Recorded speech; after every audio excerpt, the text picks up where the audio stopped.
sitting there waiting for the last hour or so for my clock's reset.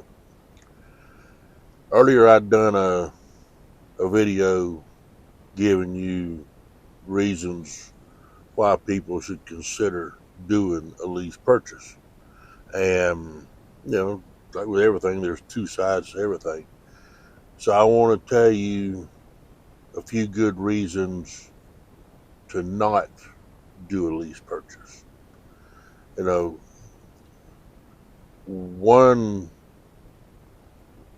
big downside to it is that while you're making payments on a truck every week rather than every month, so you're actually paying more per month with a lease purchase than what you would if you just went and bought a truck and financed it, or if you leased a truck. Um, but you have no actual financial interest in the truck until the end of your lease, and then you'll have the option to make that purchase. But you got to get through that lease first. So, number one is you have no financial interest in the truck until the end of the lease and when you actually buy it. Another downside is that you don't get to negotiate your rates for the loads. Whatever that carrier negotiates, if you're getting paid a percentage, then you know you have to get your percentage from whatever they negotiate. If you're on a mileage plan, then it is what it is. You don't get any rate confirmations, although most of these leases and lease purchase agreements that I've read and done videos on, the vast majority of them do provide that you're supposed to get a rate confirmation or a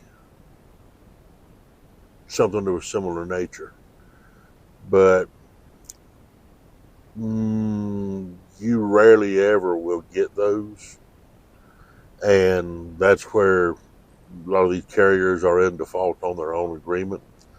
But again, one of the downsides is that you don't get a rate confirmation, so you really don't know for sure what that load is actually going to pay to the carrier. You have to take the carrier's word for it. And I can have a load that's going to pay $1,000 and get you to haul it and say, well, it's only going to pay $400. But I'm going to give you 80% of that $400. So that's another downside.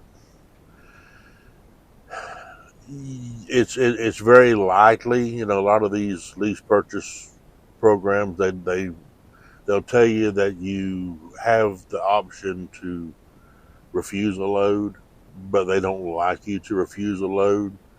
And often, if you do refuse a load, well, then they're going to punish you with giving you crappy loads after, at least for the foreseeable future. So it's very likely that you're going to have to go to parts of the country that you really don't want to go to. And one big downside is that you're going to be dependent upon that carrier to dispatch you. And so they're kind of controlling how many loads you're going to get in a week, how many miles you're going to cover in a week, whatever. So now there are some exceptions. There are a few carriers with lease purchase programs that they have load boards, so you can pick and choose the loads that you want. But most of them don't operate that way. Most of them have their little load planners, and they'll dispatch you on loads. And so in reality, they're going to control how much you're going to run in a week. And so these are some of the big downsides to doing a lease purchase. But Just keep it in mind, and you find what's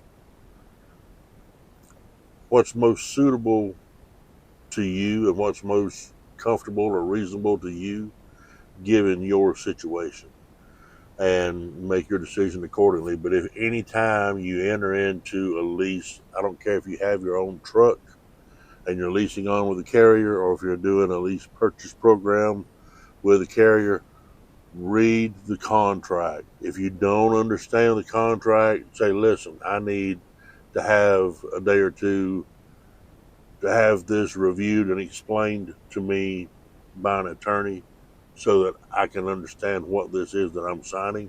And there's no embarrassment in that, no shame in that. You have to look out for you, because at the end of the day, you're the only one that's going to.